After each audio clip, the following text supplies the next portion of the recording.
ბატონი ანი როგორც ვიცით პრემიერის განცხადებიდან გადაინაცვლებს მის რჩევლის პოზიციაზე, სადაც არის ძალიან მნიშვნელოვანი ის გამოცდილება,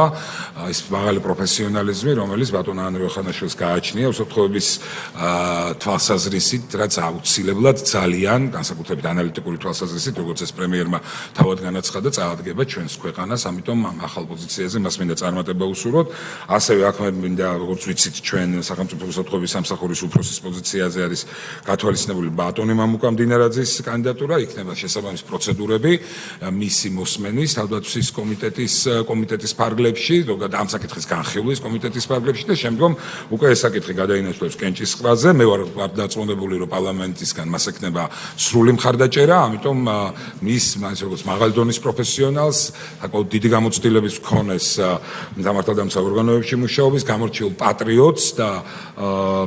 ლიდერული თვისებებით დაჯილდოებულ ადამიანს მინდა მხოლოდ წარმატება უსურვო იმ პოზიციაზე, რომელსაც დარწმუნებული ვარ ის დაიკავებს.